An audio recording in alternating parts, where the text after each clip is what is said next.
Howdy, it's Jim Morado, and this is late June 2024. Having a little road trip. We were driving through western Kentucky, and we realized we were close to Mayfield, and we realized, hey, we need to stop there and just kind of drive through. They had the big tornado in 2021, so we drove through. And if you're looking for a video about the tornado or about the damage, this isn't the one. We don't really go up to any specific places. We just kind of drive up and down the street. And next time I'm in the area, I might try to plan this a little better and hit some more specific places. Town looks great though. Obviously, a lot of the damage has been repaired. I'm easy for me to say as somebody just driving through, but I didn't really notice anything as I drove up and down the street, and that was good. That made me happy.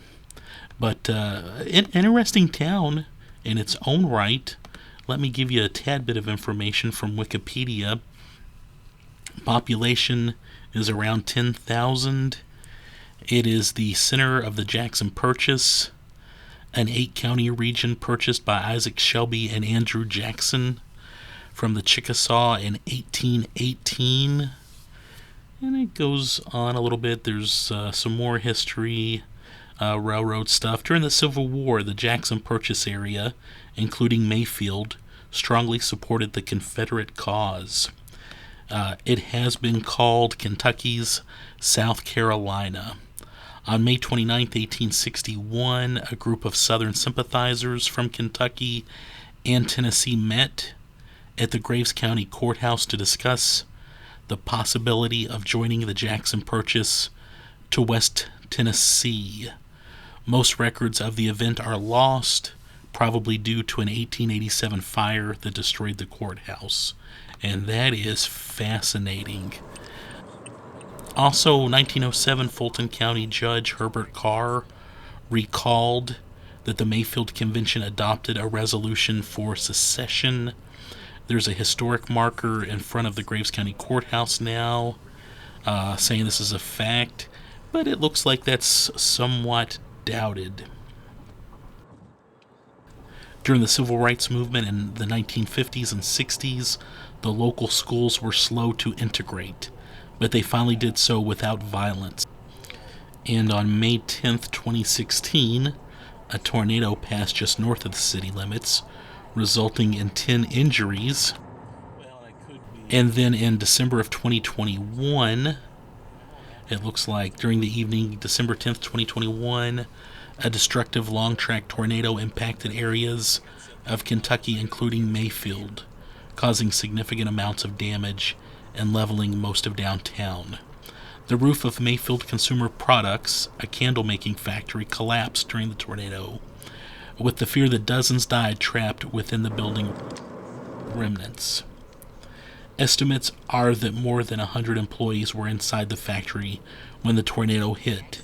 By December 12th, the company reported there had been 8 deaths and 8 remained missing. Many had gathered in a tornado shelter and left after the storm, and without power and phones, they weren't quickly located and accounted for. Workers filed a class action lawsuit against their employer on December 16th after allegations by some workers that they were told they would be fired if they left work before the tornado hit. The allegations have been denied by the company. Yeah, I remember that story being all over the news, and then it wasn't. Might have to follow up on that and research that a little more. Other interesting things have happened in this area, too.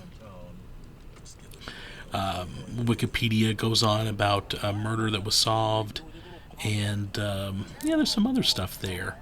And of course, there's a famous monument in the cemetery, the Woolridge Monuments. Man, I know about these. I don't know why I didn't go check this out.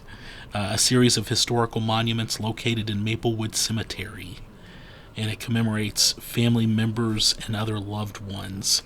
And it's called The Strange Procession That Never Moves. I need to go check that out. They also had professional baseball minor league Class D Kitty League team, the Mayfield Pantsmakers, Mayfield Clothiers, and Mayfield Browns. The Clothiers were the first team to integrate the Kitty League when they employed African American and Mayfield native Mickey Stubblefield as a pitcher in 1952. Man, this little town has a ton of history. So much history in western Kentucky. I'm kind of blown away by it and kind of surprised I didn't know more about it. Grew up in Owensboro, and there's so much of this I just did not know until recently, and I'm still finding stuff out. Anyway, if you live in Mayfield, let me know what I missed. Let me know what else there is to see. Yeah, just a ton of history. Anyway, thanks.